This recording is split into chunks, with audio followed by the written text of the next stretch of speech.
সবাইকে আন্তরিক শুভেচ্ছা। আশা করি আপনারা সকলেই ভালো আছেন। আজকে উচ্চ প্রাথমিক এবং মাদ্রাসা বোর্ডের গ্রুপ ডি বিষয়ের বেশ কিছু গুরুত্বপূর্ণ তথ্য দেওয়ার চেষ্টা করছি, তাই ভিডিওটি প্রথম থেকে শেষ পর্যন্ত ভালো করে শুনে বোঝার চেষ্টা করবেন। বেশ কিছুদিন ধরে ইরেগুলারিটিভাবে ভিডিও দিচ্ছি, তাই আমি ক্ষমা প্রার্থী। অবশ্যই এখন প্রতিনিয়ত ভিডিও দেওয়ার চেষ্টা করব।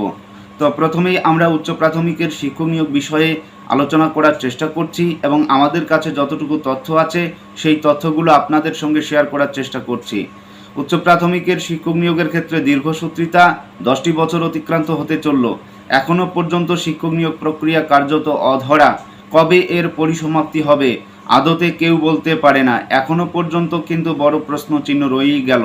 কেননা একদিকে মহামান্য কলকাতা হাইকোর্ট যে অর্ডার দিয়েছে সেই অর্ডারকে চ্যালেঞ্জ করে অনেক প্রার্থী তারা কিন্তু সুপ্রিম কোর্টের পথে হাঁটছে। তারা কিন্তু এসএলপি দায়ের করবে। গত সোমবারের দিন এসএলপি দায়ের করার কথা ছিল, কিন্তু গত সোমবারের দিন এসএলপি দায়ের করেনি অ্যাডভোকেটরা।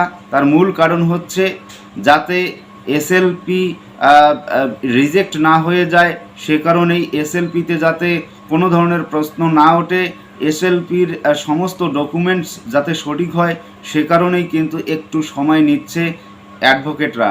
আর সে কারণেই আমরা যতটুকু শুনতে পাচ্ছি যে খুব দ্রুত সাবমিট করতে চলছে এসএলপি।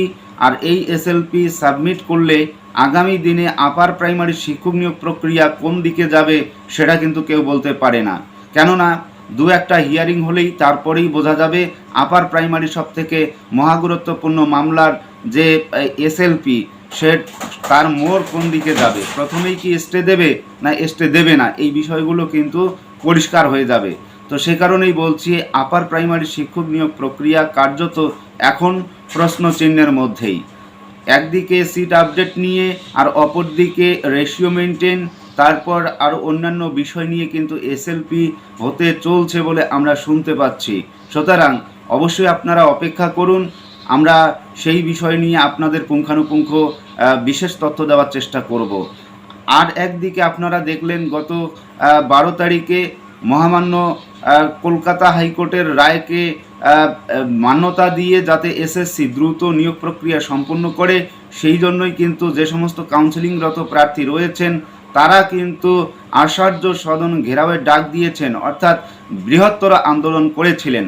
আর সেই আন্দোলনে যতটুকু দাবি দেওয়া তুলে ধরা হয়েছে, যেহেতু মহামান্য কলকাতা হাইকোর্টের অর্ডারে রয়েছে 4 সপ্তাহের মধ্যেই এসএসসিকে পূর্ণাঙ্গ লিস্ট অর্থাৎ কাউন্সেলিংয়ের লিস্ট পাবলিশ করতে হবে, তাই দ্রুত কমিশন এই কাজটা করুক এবং এই কাজটা সম্পূর্ণ করে দ্রুত নিয়োগের ব্যবস্থা করুক। কিন্তু আমরা এসএসসি চেয়ারম্যানের কাছ থেকে যতটুকু শুনেছি তিনিও বলেছেন যত দ্রুত সম্ভব মেধা তালিকা প্রকাশ করা হবে। কিন্তু অপরদিকে আমরা যা শুনতে পাচ্ছি এখনও পর্যন্ত সেই লিস্ট কিন্তু রেডি হয়নি। সেই লিস্ট রেডি হচ্ছে এবং পুঙ্খানুপুঙ্খভাবে রেডি হবে, এমনটাই কিন্তু আমরা সূত্র মারফত শুনতে পাচ্ছি। সুতরাং উচ্চ প্রাথমিকের শিক্ষক নিয়োগ প্রক্রিয়ার যে এই কাউন্সেলিংয়ের বিষয়টা সেটা কিন্তু এখনও পর্যন্ত সম্পন্ন হলো না এসএসসির অফিসে। কবে এটা সম্পন্ন হবে সেই বিষয় সম্পর্কে আমরা নজর রাখছি। অবশ্যই সেই বিষয়ে আপনাদের সম্পূর্ণ তথ্য দেওয়ার চেষ্টা করব। তাই আপার প্রাইমারির শিক্ষক নিয়োগ নিয়ে যারা এসএলপি নিয়ে অনেক প্রশ্ন করেছিলেন তাদের আমি বলবো যে এসএলপি যে যা হবে তার উপর নির্ভর করেই কিন্তু হিয়ারিং হবে এবং হিয়ারিংয়েই কিন্তু একটা সুন্দর প্রতিচ্ছবি আমরা দেখতে পাবো। সুতরাং উচ্চ প্রাথমিকের শিক্ষক নিয়োগ প্রক্রিয়া কার্যত এই মুহূর্তে বড় প্রশ্নচিহ্নের মধ্যে রয়েছে। অনেকেই নানান ধরনের আরও প্রশ্ন করেছেন 10% প্যারা টিচারদের বিষয়ে। আমি 10% প্যারা টিচারদের বিষয়ে বলবো আপনারা নিশ্চিত থাকুন, অবশ্যই আপনাদের ইন্টারভিউ নেওয়া হবে। যেহেতু এই মুহূর্তে একটা বৃহত্তর স্বার্থের খাতিরে এসএসসি যেভাবে অন্য লড়াই করছে যে কাউন্সেলিং করতে হবে, তাই আপনাদের বিষয়টা কিন্তু আপাতত স্থগিত আছে। না হলে কিন্তু গত যে 10 তারিখ ছিল তার মধ্যেই আপনারা ইন্টারভিউ লিস্ট পেয়ে যেতেন। আর অপরদিকে সিট আপডেট বিষয়ে অনেকেই নানান ধরনের প্রশ্ন করেছেন। তো সিট আপডেট আশা করি হবে কি না জানি না, তবে এই সিট আপডেটকে কেন্দ্র করে যেহেতু সুপ্রিম কোর্টে যাচ্ছে প্রার্থীরা, অবশ্যই আশা করি সিট আপডেট হওয়ার কথা। সিট আপডেট হলে অনেকের মুখে হাসি ফুটবে, এটা নিশ্চিত থাকুন। তবে এসএলপিটা দায়ের হলেই এবং তার দু একটি হিয়ারিং হলেই আমরা সেই প্রতিচ্ছবিটা দেখতে পাবো।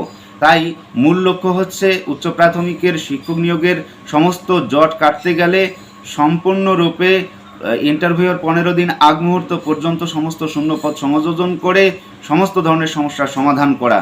তাই আপার প্রাইমারিতে আগামী দিনের এসএলপির হিয়ারিং কি হতে চলছে সেই দিকে আমরা নজর রাখবো। আর ইতিমধ্যে অনেকেই প্রশ্ন করেছেন ওভারএজদের বিষয়ে। আমি ওভারএজদের বিষয়ে একটিই কথা বলবো, 2016 সালে আপনাদের বয়স যা ছিল সেই অনুযায়ী আপনারা কিন্তু চাকরি পাবেন, এবং আপনাদের বয়স যদি এই মুহূর্তে 48, 49, 50 হয়ে যায় আপনারা চিন্তা করবেন না। আশা করি আপনাদের বিষয়টাও কিন্তু সঠিকভাবে বিবেচনা করবে কোর্ট, এবং এটা কিন্তু একটা রীতির মধ্যেই বা রুলসের মধ্যেই রয়েছে যে যদি তারা পরীক্ষা দেয় তাদের সঠিক সময়ে বা বয়স থাকাকালীন, আর যদি বয়স পেরিয়ে যায় এবং তারা যদি যোগ্য প্রার্থী হয়ে চাকরি পান তাতে কোনো অসুবিধা নেই। সে কারণেই বলছি ওভারএজরা কোনো ধরনের টেনশন করবেন না। এবারে আমরা যে বিষয় নিয়ে আলোচনা করব সেটা হচ্ছে WBMSC অর্থাৎ ওয়েস্ট বেঙ্গল মাদ্রাসা সার্ভিস কমিশনের গ্রুপ ডির পরীক্ষা গত কয়েকদিন আগেই হলো, এবং নির্ধারিত সময় মোতাবেক কিন্তু রেজাল্ট দেওয়া হলো, এবং সেই রেজাল্ট দেখে চক্ষু চড়ক গাছ হয়েছে অনেক প্রার্থীর। এটা আমরা দেখলাম। কারণটা হচ্ছে যে 15-র মধ্যে 15 পেয়েছে তাকেই ডেকেছে, এবং 14 পেয়েছে তাকেই ডেকেছে, অর্থাৎ মেল ফিমেলের হিসেব সেখানে রয়েছে। যারা মেল রয়েছেন তাদের 15 যারা পেয়েছে তাদের ডেকেছে, এবং যারা ফিমেল রয়েছেন তাদের 14 যারা পেয়েছেন তাদের ডেকেছে পার্সোনালিটি টেস্টে। যেহেতু মাদ্রাসা বোর্ডের তরফ থেকে দাবি করা হয়েছে যে সীমিত সংখ্যক শূন্যপদ রয়েছে, তাই সীমিত সংখ্যক শূন্যপদের উপর ভিত্তি করে তাদেরকে অবশ্যই ভালোভাবে ডাকতে হবে।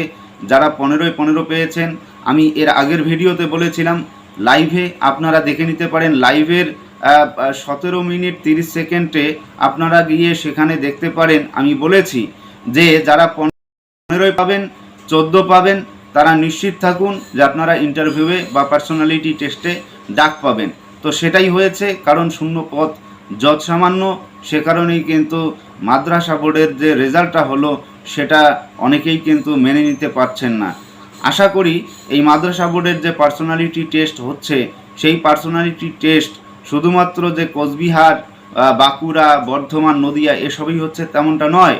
বিভিন্ন পশ্চিমবঙ্গের সব জেলায় প্রায় বলা চলে সেই সমস্ত জেলাতে মাদ্রাসা বোর্ডের গ্রুপ ডির পরীক্ষা অনেক প্রার্থীরা দিয়েছেন, এবং সেই প্রার্থীদের পরীক্ষার ভিত্তিতে কিন্তু পার্সোনালিটি টেস্ট হতে চলছে। আর সবথেকে একটা গুরুত্বপূর্ণ কথা বলছি যে বিভিন্ন জেলাতে কিন্তু কাট অফ মার্কটা অনেক কম ছিল। 11 দেখেছি আমি, 11, 13 সেই বিষয়টাও আমরা দেখেছি। সুতরাং কাট অফ মার্কস বিষয়ে আমি যে লাইভটা করেছি আপনারা সেই লাইভের 17 মিনিট 30 সেকেন্ডে গিয়ে দেখতে পারেন। আমি বলেছিলাম 15, 14.5 এবং 14 যারা পাবেন তারা নিশ্চিত থাকুন আপনারা ইন্টারভিউয়ে ডাক পাবেন। ঠিক তেমনটাই হয়েছে। তো যা হোক, আমরা এই বিষয় নিয়ে আগামীতে আরও বেশ কিছু গুরুত্বপূর্ণ তথ্য দেওয়ার চেষ্টা করব। আজকের ভিডিও এ পর্যন্ত। সকলেই ভালো থাকবেন, সুস্থ থাকবেন। ধন্যবাদ।